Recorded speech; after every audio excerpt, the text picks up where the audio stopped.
Zixtel stood at his station on the bridge of the human ship Horizon. His four-fingered hands moved quickly over the control panel. After living with humans for so many years, he had gotten used to their technology. The blue markings on his pale skin glowed softly in the dim light of the bridge. "Zix, can you check these coordinates?" Captain Eric Mason asked, looking up from his command chair. "Yes, Captain," Zixtel replied. He had long ago accepted the shortened version of his name that humans preferred. The Horizon was on a routine exploration mission at the edge of human space. Zixtel worked as the cultural liaison, helping humans understand the alien species they met. He was perfect for this job, since he understood both sides well. The humans had found him as a child, the sole survivor of a crashed ship, and raised him as their own. "Captain, I'm picking up something strange," said Lily Grant from the communication station. She brushed her red hair from her face as she adjusted her headset. "It's a distress signal, but not in any language I recognize." Captain Mason stood up. "Put it on speaker." A series of clicks, whistles, and humming tones filled the bridge. The human crew looked confused, but Zixtel froze. His heart began to beat faster. "I know this language," he said quietly, his voice trembling. It's similar to my native tongue." The bridge went silent as all eyes turned to him. "Can you translate?" Mason asked. Zixtel nodded and focused on the sounds. "They say their ship is damaged. Life support is failing. 3 crew members still alive." He paused, listening more carefully. "They call themselves Vexorians." "Vexorians?"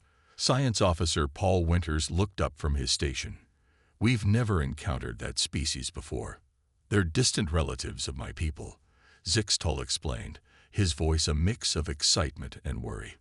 "I know of them only from the stories my parents told me before they died." Captain Mason didn't hesitate. "Helmsman, change course to intercept. Let's see if we can help." "Yes, sir," the helmsman replied, already adjusting their course. As the Horizon changed direction, Zixtel felt a strange mix of emotions. After all these years among humans, would he finally meet others like himself?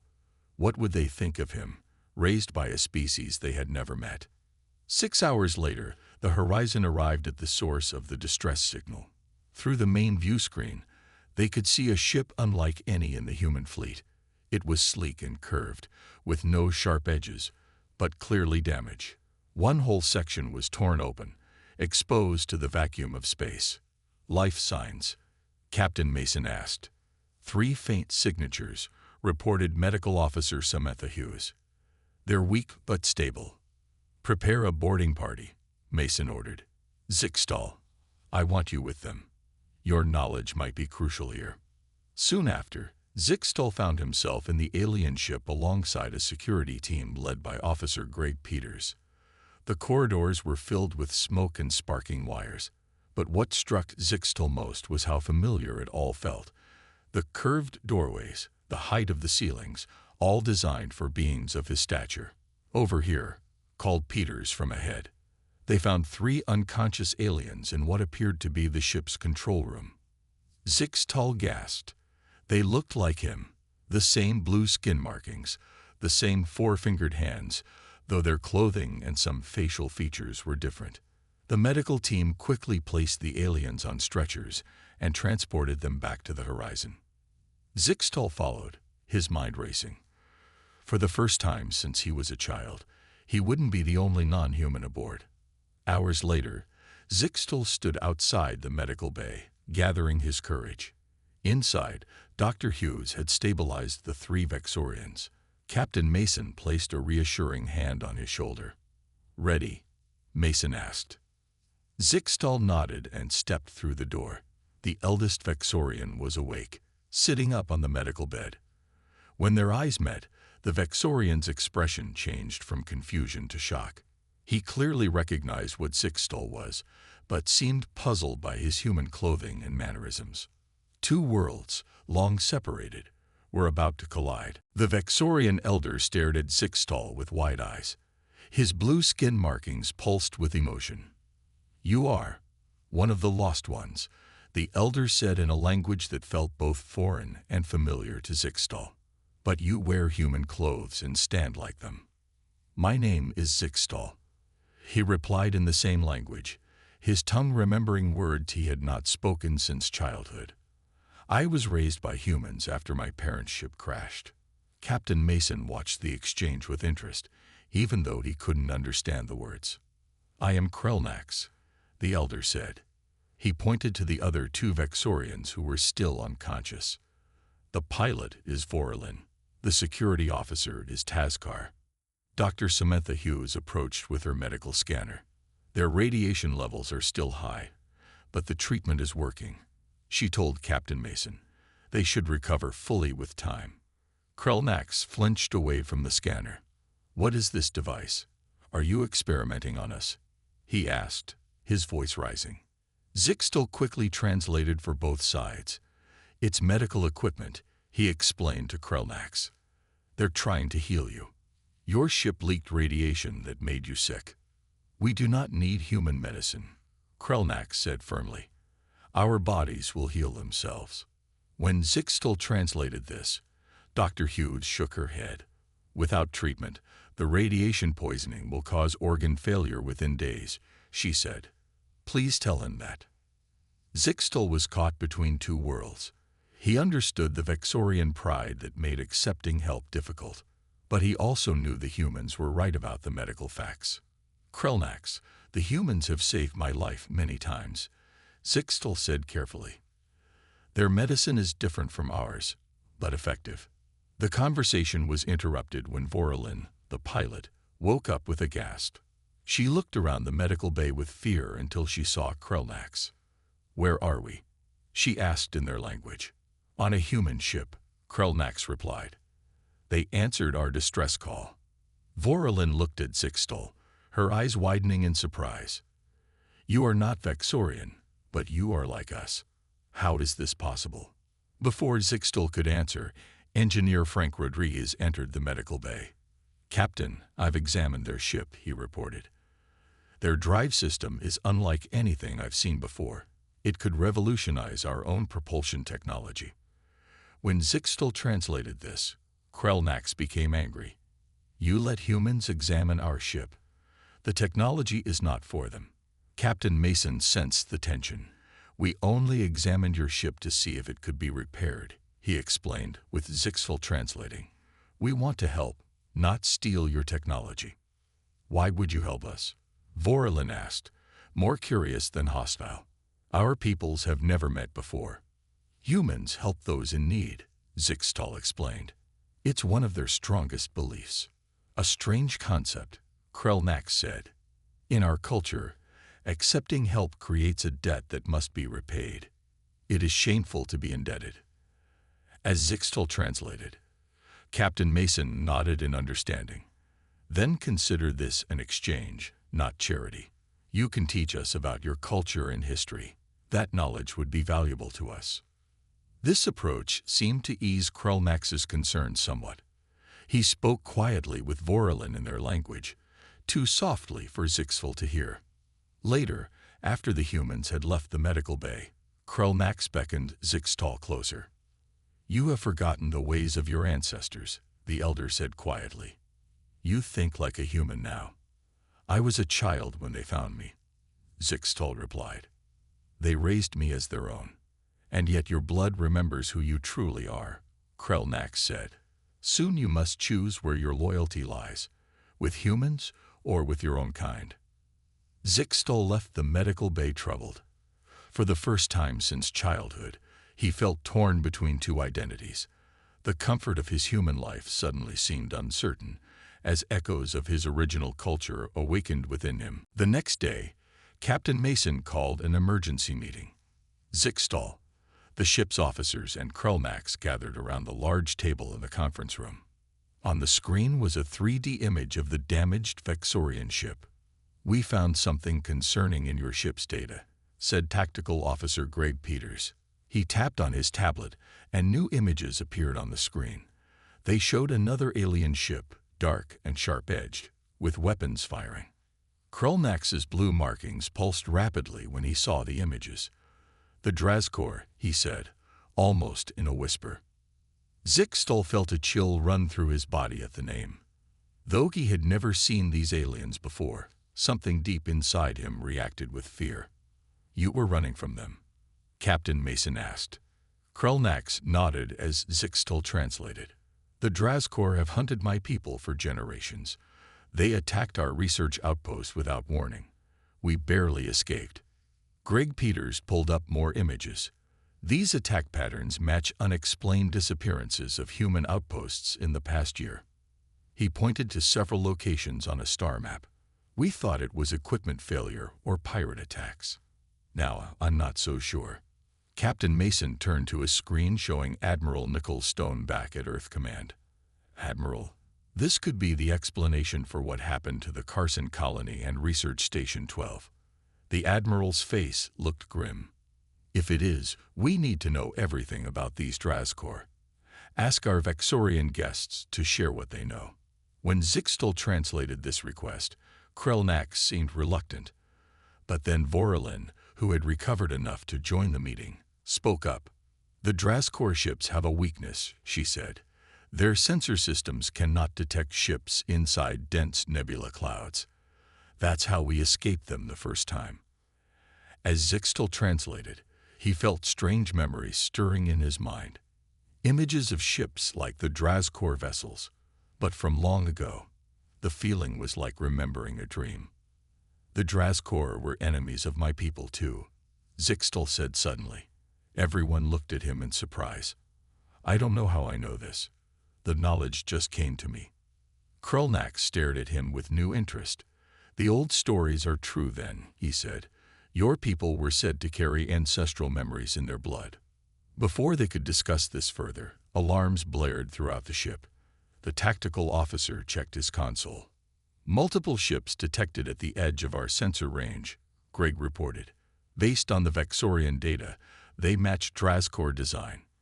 How many? Asked Captain Mason. 5. And they're on an intercept course.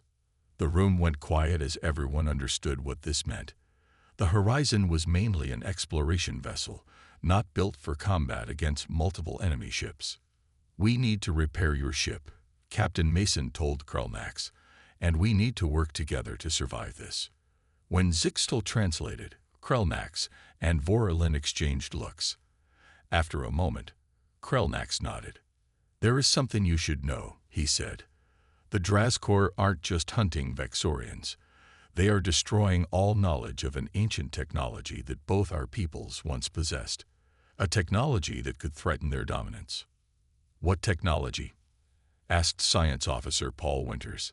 A way to neutralize their weapons, Voralin explained. Our research outpost was studying old texts about it when they attacked. Zixtal translated, then added, I think this knowledge might be part of what I'm starting to remember. Captain Mason looked around the table at his human crew and their alien guests. Then we need to protect that knowledge at all costs, he said.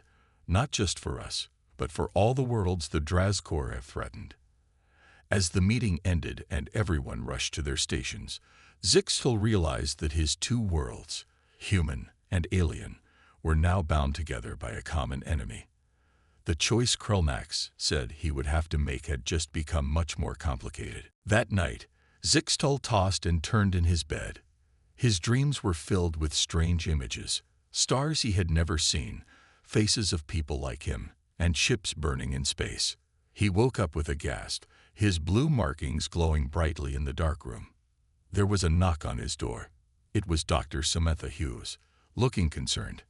The medical sensors picked up unusual brain activity from your quarters, she said. Are you all right? I'm having strange dreams, Zixtal admitted. I see things I've never seen before. I think they might be memories, but not my own. Come to the medical bay, Samantha said. Let's run some tests. In the medical bay, Samantha scanned Zixtal's brain while Krelnax watched with interest. Your neural patterns are changing, Samantha said, showing them the scan results. It started when the Vexorians came aboard. As I suspected, Krelnax said. Your people were special. They were genetically engineered to preserve important knowledge within their DNA. When triggered by certain events or proximity to related species, these memories begin to surface. That's why I'm remembering things I never experienced, Zixtel said, understanding now. Meanwhile, in another part of the ship, Security Chief Heather Martinez was watching Tazkar, the Vexorian security officer. He had recovered enough to walk around, but Heather noticed him trying to access a computer terminal. "What are you doing?" she asked, approaching him quickly. Tazkar stepped back from the terminal. "I was looking for information about human weapons," he said through the translator device he carried, "to understand if they can stop the Drazkor." Heather didn't fully trust his explanation, but before she could question him further, the ship's alarm sounded again. Back in the medical bay, Lily Grant from communications rushed in. "The Drazkor ships have increased speed," she reported. "They'll reach us in 6 hours, not 12 as we thought." "We need more time," Captain Mason said, joining them. "Zixtal, is there any way to speed up your memory recall? The knowledge about the Drazkor weakness could save us all." Zixtal looked at Krelnax, who nodded slowly. "There is a Vexorian technique," Krelnax said, "but it is dangerous. It forces hidden memories to surface all at once. The mind can become lost in the past." "I want to try," Zixtal said firmly. With Captain Mason's approval, they prepared for the procedure. Lily stayed to help, as her skills with communication patterns might help Zixtal navigate through the flood of memories. Krelnax placed his hands on Zixtal's head and began to hum a strange melody. Zixtal's markings glowed brighter, and his eyes closed. Suddenly, Zixtal was no longer in the medical bay. In his mind, he stood in a vast library filled with star charts and ancient texts. An older alien who looked like him, but with more elaborate markings, approached. "You have found your way here at last," the alien said. "I am Veldar, your ancestor. Our people were the keepers of knowledge. What you seek is here." In the medical bay, Zixtal's body remained still while his mind traveled through generations of stored memories. Lily held his hand, monitoring his vital signs as they spiked and fell. "His brain activity is off the charts," Samantha reported. "Whatever is happening, it's intense." After what seemed like hours but was only minutes, Zixtal's eyes snapped open. He sat up suddenly, looking around as if seeing the room for the first time. "I know where we need to go," he said, his voice filled with certainty. "There's an outpost of my original people hidden in the Calypso Nebula, and I know what the Drazkor are afraid of." He grabbed a tablet and quickly sketched a device with intricate patterns. "This can neutralize their weapons. It disrupts the energy field they use." Lieutenant Ben Lewis, who had been working with Vorlin on shield modifications, studied the sketch. "With these specifications, we might be able to build a prototype," he said, "but we'll need time." "Time is what we don't have," Captain Mason reminded them. "The Drazkor will be here soon." Zixtal stood up, stronger and more confident than before. The fragments of memory had become clear knowledge. For the first time in his life, he understood who he truly was and what he needed to do. Captain Mason stood on the bridge, looking at the main screen. 5 red dots were moving quickly toward the center, where a blue dot represented the horizon. "Time until Drazkor ships arrive?" he asked. 3 hours, Captain," Greg Peters replied from his station. "They've increased speed again." Captain Mason turned to face his crew and the Vexorian visitors. "We don't have time to fully repair the Vexorian ship," he said, "and we can't outrun them." "What if we abandon our ship?" Vorlin suggested. "Take what we need in your escape pods." "The Drazkor would still hunt us down," Krelnax said. "They want to destroy all knowledge of the defense technology." Captain Mason made a hard decision. "We need to destroy the Vexorian ship," he said. "We can't let its technology fall into Drazkor hands." When Zixtal translated this, Krelnax looked angry at first, but then nodded slowly. "It is the right choice," he agreed, "but difficult." We'll set the ship's power core to overload, Captain Mason explained. Then we'll take the Horizon into the nearby nebula where Vorlin said the Drascore sensors can't find us. Vorlin stepped forward. I know Vexorian systems best, she said. I should set the overload. I'll go with her, offered Frank Rodriguez. I've been studying their ship's design.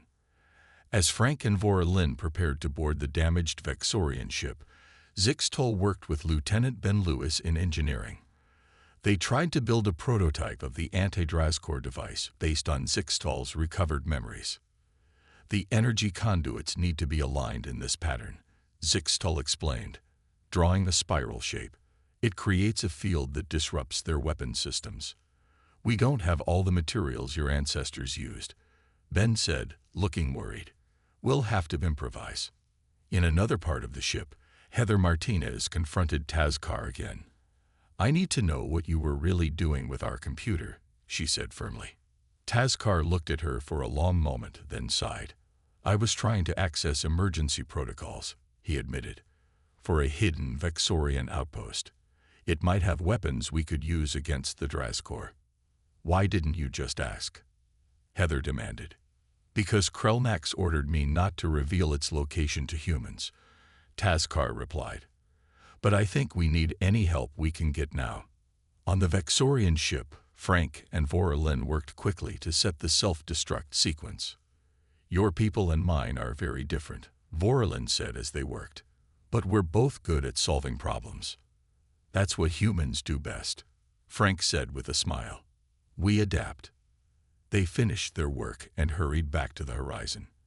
As soon as they were aboard, Captain Mason ordered the ship to move away. Through the view screen, they watched as the Vexorian ship exploded in a bright flash. The force of the blast rocked the Horizon, damaging one of its engines. Engine 3 is offline, the helmsman reported. Speed reduced by 30%. The nebula is still 2 hours away at this speed, Greg Peters said. The Drascore will reach us before then.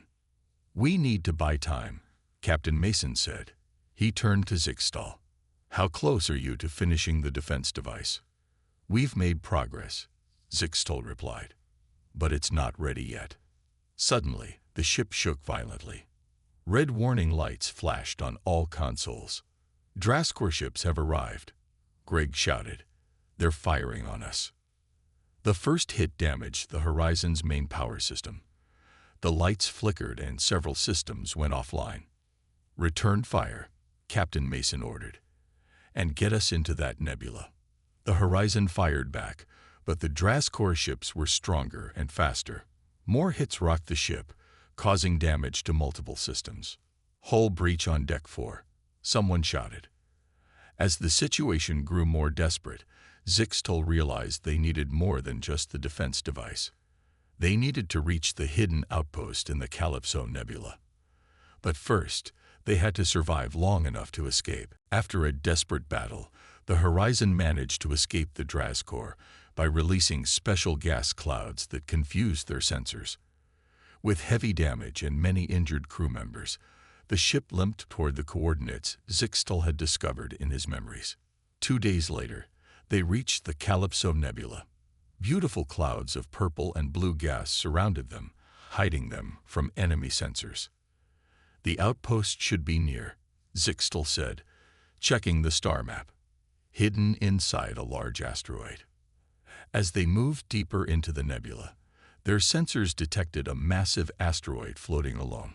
It looked ordinary, but Zixtol felt something pulling him toward it. That's it, he said with certainty. The outpost is inside. Captain Mason ordered the ship to approach slowly. As they got closer, a hidden door began to open in the asteroid's surface. It's recognizing our presence, Krelnax said with awe.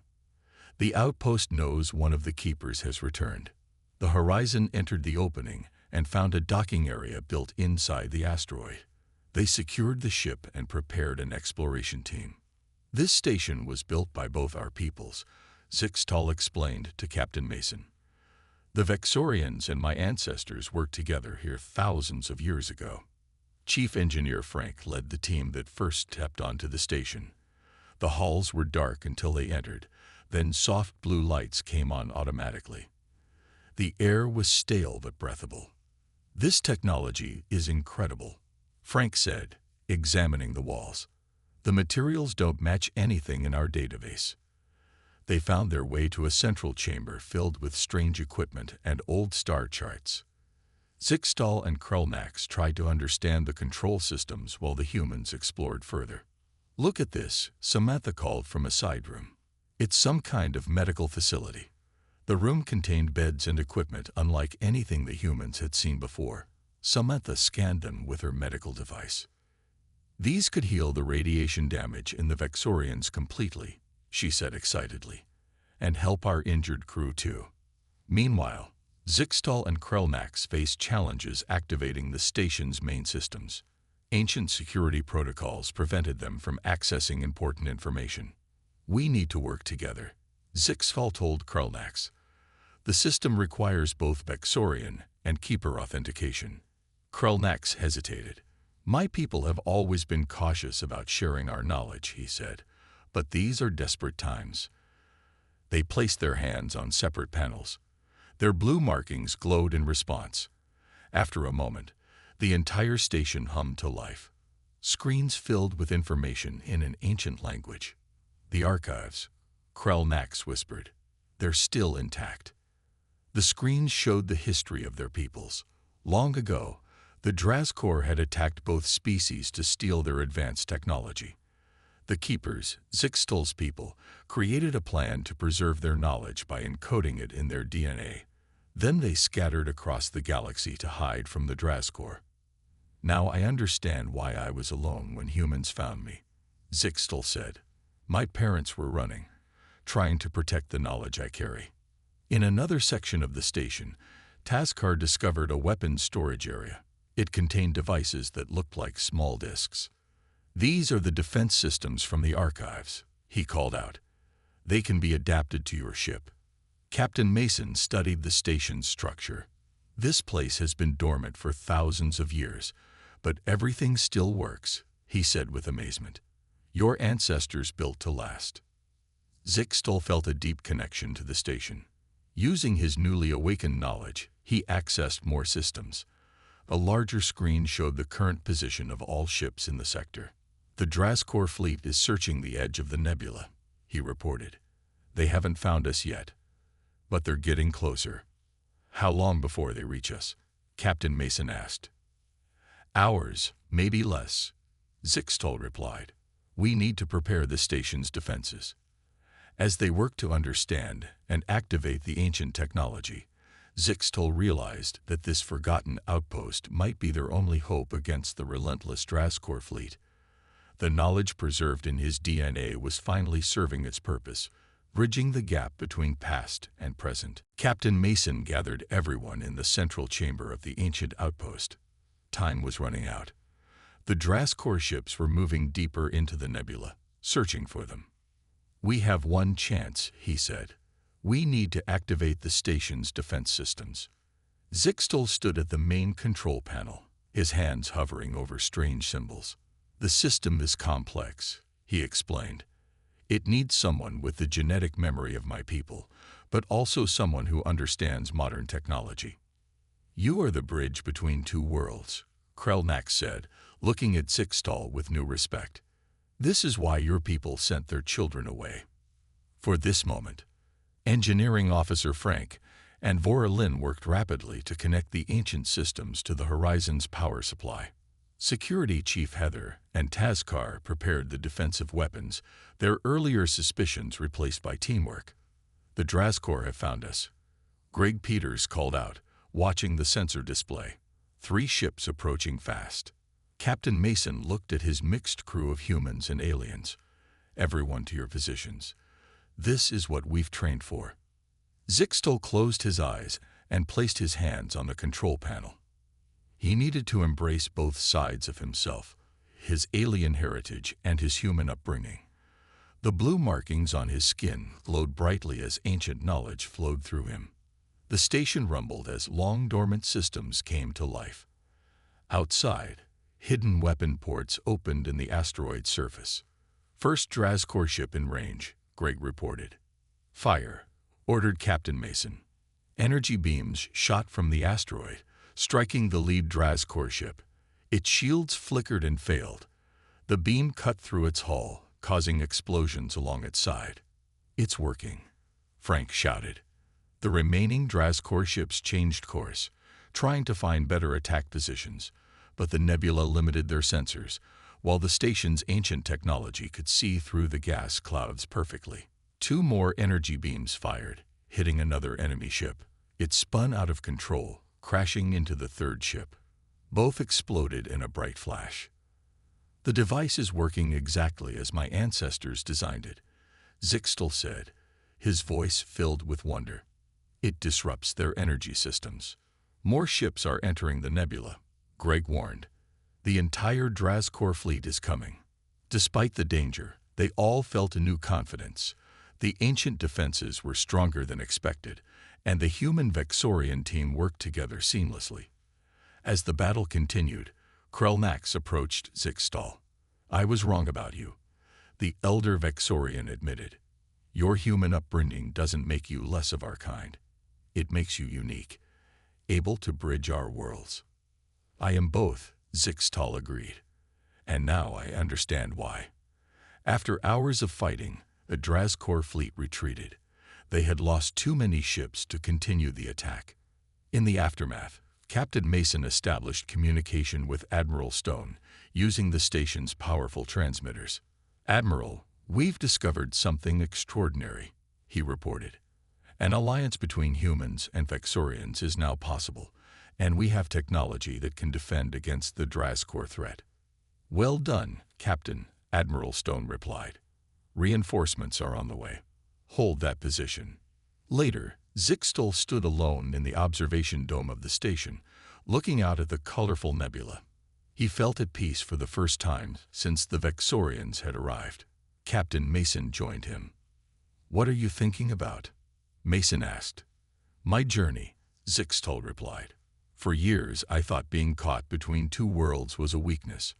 Now I see it was always meant to be my strength. That's what humans do best, Mason said with a smile. We find strength in our differences. As they prepared to return to Earth with the Vexorian survivors, Zixtel knew this was just the beginning. The knowledge he carried would help build a new alliance between humans, Vexorians, and perhaps other species too. Together, they would stand against the Drazcor and any other threats the galaxy might hold. The universe had become both larger and smaller at the same time. Larger in the sense of new possibilities, but smaller in the way it brought different peoples together. And at the center of it all stood Zixtel, not just adopted by humans, but a true bridge between worlds.